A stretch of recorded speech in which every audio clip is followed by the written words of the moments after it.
The silk of the wedding dress felt like a shroud. It was heavy, embroidered with enough pearls to ransom a small country, and utterly suffocating. Vine stood before the floor-to-ceiling window mirrors, a ghost in her sister's skin. The reflection was to us the same hot face, the same dark eyes, the same lips, now painted a perfect demure rose.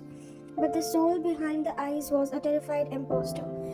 He's here. Her mother's voice was a strained whisper from the doorway, her face pale and itched with a panic she could no longer conceal.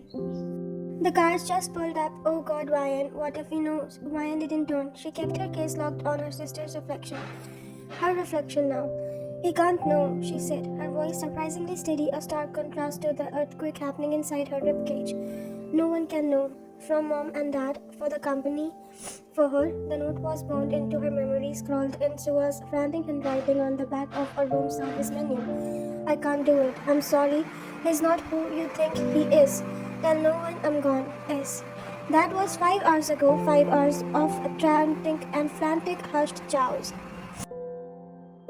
The wedding of the century, the merger between their families, crumbling tech empire of the formidable, unimaginable wealthy Jeon conglomerate, which everyone with a brain knew was a front for the most powerful mafia ring in Seoul, was about to collapse in the most humiliating scandal imaginable. The father, pale and sweating, had been the one to voice the unthinkable. Ryan, you look just like her. From a distance, no one would know. The insanity of it was overshadowed by only certain dome of the alternative. Jeon Jungkook was not a man to be slighted. To the left, at the altar, I wouldn't be a scandal. It would be an extinction level event for their family, so she had put on the shroud. She had become Sua. A knock on the door made both women jump. 5 minutes, Miss Sua. A coordinator choked from other side. Her mother grasped her hands, her own icy cold. Remember, sweetheart, she's more playful, more flippant. She calls him cool. She loved him once. The last words were choked. As she ran from him, Ryan thought bitterly, what does that tell you? The walk down the ornate hallway of the hotel towards the garden ceremony was a death march. Her father joined her, offering his arm. He couldn't meet her eyes. I'm so sorry, my girl, so sorry. Music swelled, the double doors opened, the sea of faces turned towards her, a blur, expensive fabric and calculating smiles.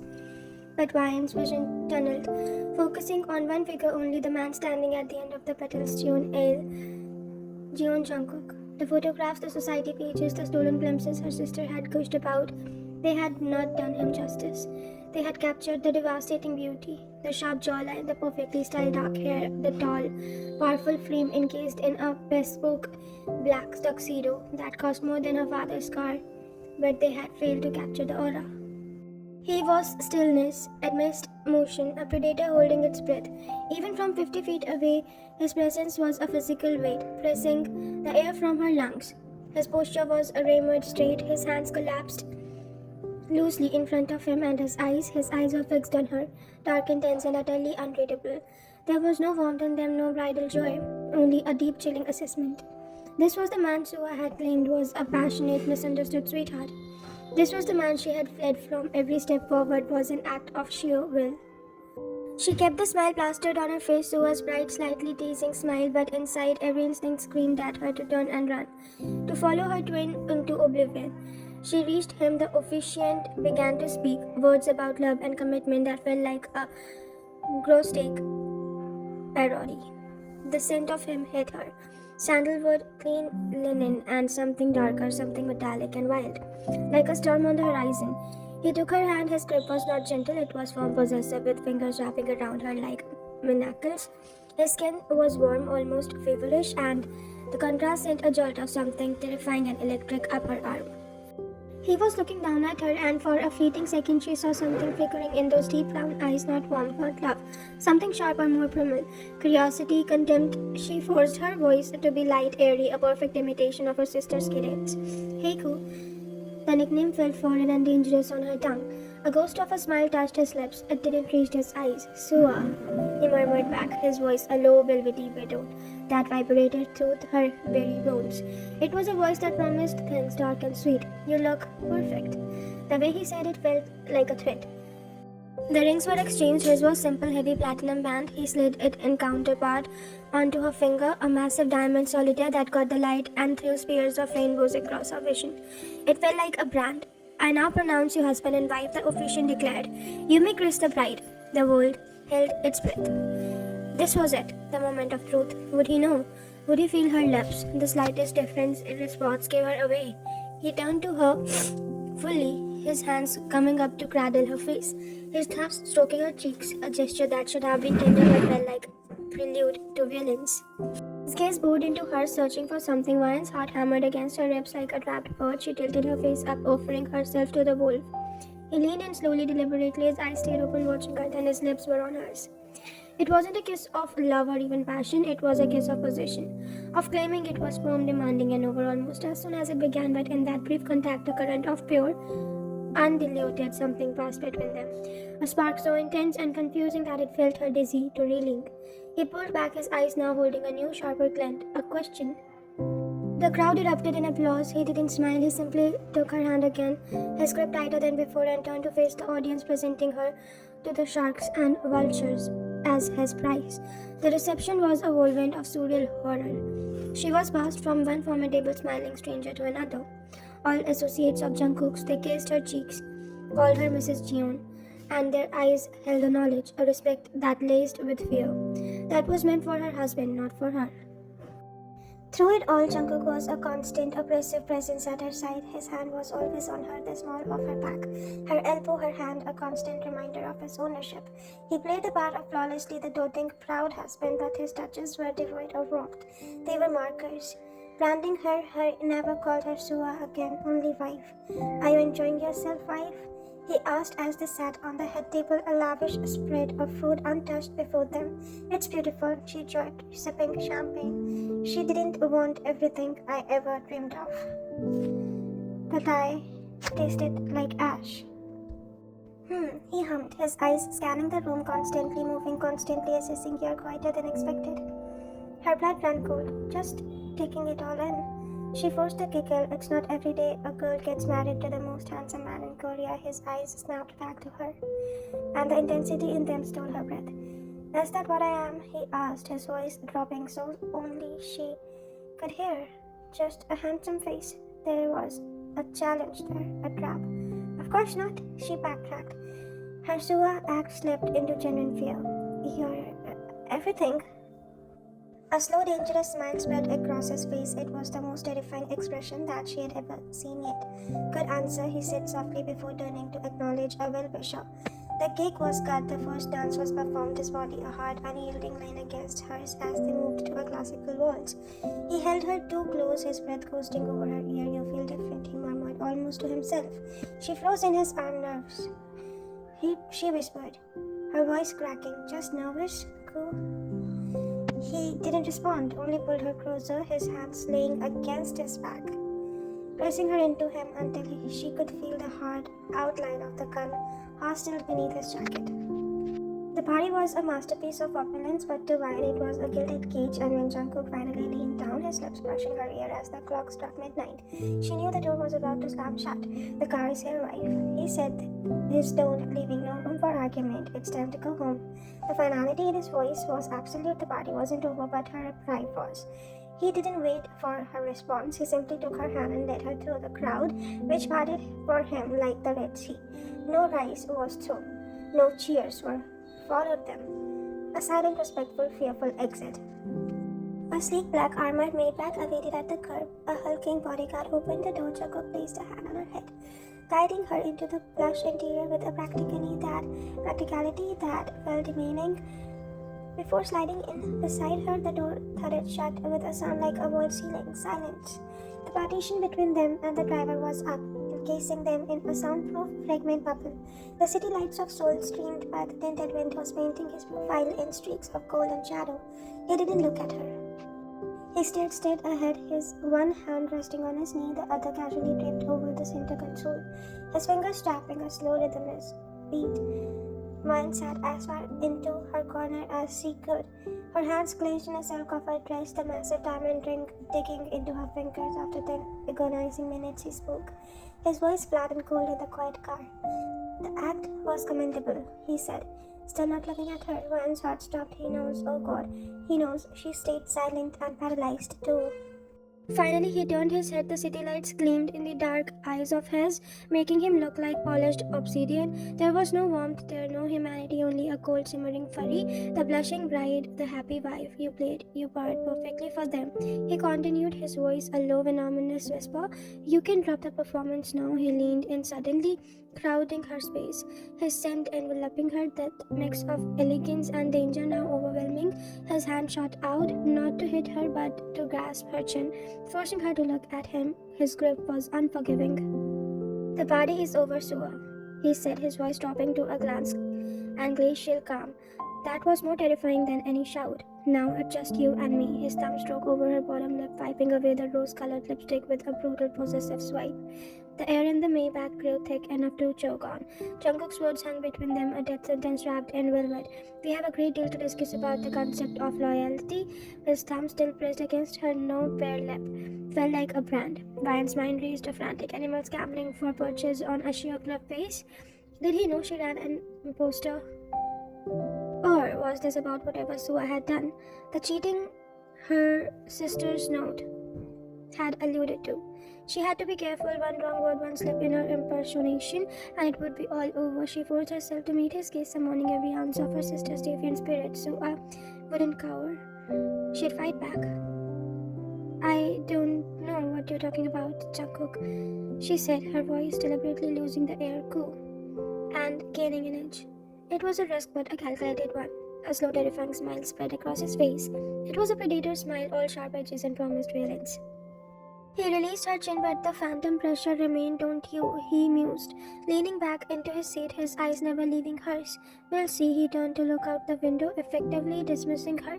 The rest of the car ride was spent in a silence of profound. Ryan could hear the frantic hammering of her own heart. Seoul's vibrant nightlife blurred into an instinct river of light outside the tinted windows, a world she was being forcibly removed from.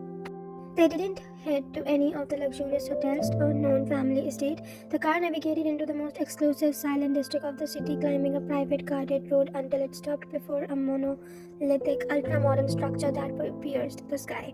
It was less a residential building and more a razor-edge obsidian sharp reflecting the moonlight. No lights shone on the countless windows. It looked deserted. The bodyguards opened the door. Jungkook exited first, no offering her a hand. He stood waiting, his hands in his pockets, a silhouette of immense power against the cold architecture.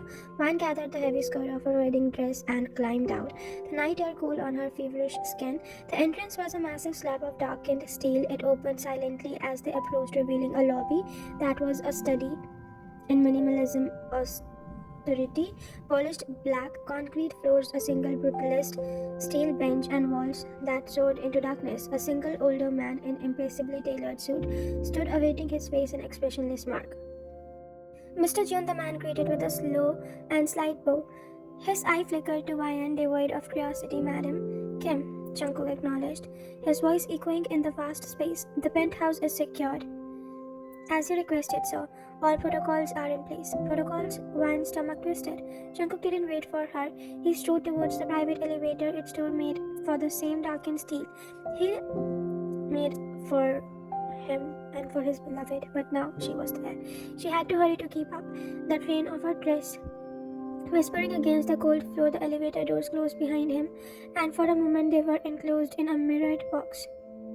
Ryan avoided looking at their reflection, the imposing angry groom and a pale, terrified bride in her ruined makeup. She focused on the digital display as it climbed, the numbers of flashing higher and higher. 50, 60, 70. It didn't stop until it reached PH. The doors slid open directly into his home. He was breathtaking, not in its warmth, but in its severe, terrifying beauty.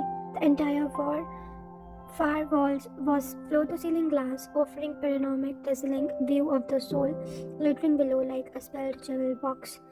An interior was vast, open-plan furniture with sharks, expensive pieces, low-slung black leather sofas, and sharp-edged chrome and glass tables and modern art that looked angry and abstract. There were no personal touches, no photographs, no books. It was a museum of one man's power. It was also unmistakably a fortress. The elevator's door shut behind them with a definitive thud. The silence was absolute. Jungkook shrugged off his tuxedo jacket, tossing it carefully over the back of a chair. He loosened his bow tie and the top buttons of his shirt, revealing the strong column of his throat and a glimpse of the intricate tattoos that she knew snaked across his chest and back. The casualness of the action was somehow more intimidating than any formal threat. He walked to a sleek minimalist bar and poured 2 fingers of amber liquid into a crystal glass. He didn't offer her one. Take it off, he said, his back to her, his voice casual as if commenting on the weather. Wine stood frozen in the center of the immense room, feeling smaller than she had ever in her life. What? He turned slowly, leaning against the bar and taking a sip of his drink. His eyes dark and intent raked over her from head to toe. The dress, the jewelry, the mask. Take it all off. You won't be needing it here. Her mouth went dry. This was it.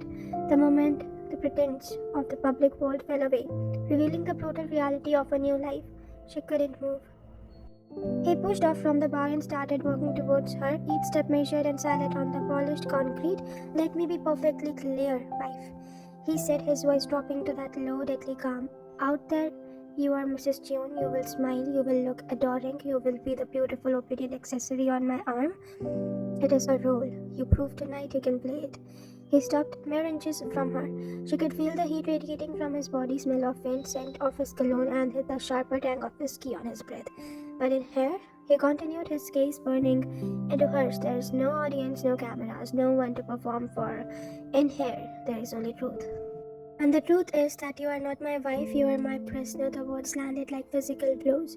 Ryan's breath hissed. This, he gestured around the vast empty penthouse, is your cage. It is equipped with every security measure imaginable. The windows are bulletproof and unbreakable. The doors respond only to my biometrics or my direct commands. There are no phones, no computers that can access an outside line. You will not leave, you will not contact anyone. Kim, the man downstairs, and a small rotating team of guards are the only people you will be beside me. You can see. They will not speak to you. They will not help you. Terror, cold, and sharp finally pierced through her numb shock. Jungkook, please. The name, he interrupted, his voice slicing through hers, is Jiyoon to you, or sir. You lost the right to give in by my name when you opened your legs to another man 2 weeks before our wedding. There it was, the reason, the betrayal, the image of her sister's frantic note. He's not who you think he is, clashed violently with Jungkook's icy, seething rage. Who was telling the truth? The sister who had cheated and fled, or the husband who looked capable of eviscerating someone for a perceived slight? She had to defend herself. No, she had to defend Sua. It was the only card she had to play, even if it was a lie. It was a mistake. It meant nothing. The reaction was instantaneous. His hand flashed out, not to hit her but to fist in the delicate silk and laced at the neckline of her wedding dress. He didn't shake her. He just held her there, pulled close to him, his face a mask of untold fury. A mistake, he repeated, his voice a whisper of pure venom. You think this is about jealousy? About a bruised ego? You think I care about who you fuck? He gave her a slight brutal shake. This is about respect. This is about the integrity of a deal. Your family was selling me a pristine product to seal a merger. They offered you, and you, he spat the word, you tainted the merchandise. You made me look like a fool. You made my name a joke in certain circles, and that, Sua, is something I do not tolerate. The crudeness, the cold, transactional language stepped away any last romantic illusions. This was not a marriage, it was a business acquisition that had gone sour, and he was now stuck with defective goods he intended to make suffer. My family, she whispered, thinking of her parents' terrified faces, are safe, he finished for her, his eyes cold. As long as you fulfill your part of the bargain, as long as you remain my beautiful, obedient wife in public and accept your punishment in private, their company will thrive under my protection. The moment you step out of line, the moment you try to turn or run, I will dismantle their lives brick by brick until there is nothing left. Do you understand me? The weight of it all crashed down on her. The imprisonment, the threat to her family, the unbearable burden of a sin she didn't commit. Tears she could no longer hold back welted in her eyes and spilled over, tracing clean paths through her makeup. A look of sheer disgust crossed her features. He released her dress as if it were contaminated. "Don't," he warned, his voice like ice. "Your tears are worthless here, and they are just another manipulation." He turned his back on her and walked back to his drink. The guest bedroom is down the hall. To the left, it has a connected bathroom. "You'll find clothes there. I suggest you get changed. The sight of that wedding dress is staring to offend me." He dismissed her. Picking up his glass, he turned to look out of the city, his back aboard broad, impenetrable wall. Vine stood there trembling, the tears falling silently. The glittering city below seemed to mock her, a symbol of a freedom she could see but could never gain touch. She was alone in a sky-high prison with a man who hated her, tasked with a performance that would last a lifetime. Her legs, weak and unsteady, finally carried her away from the living area and down the hall he had indicated to.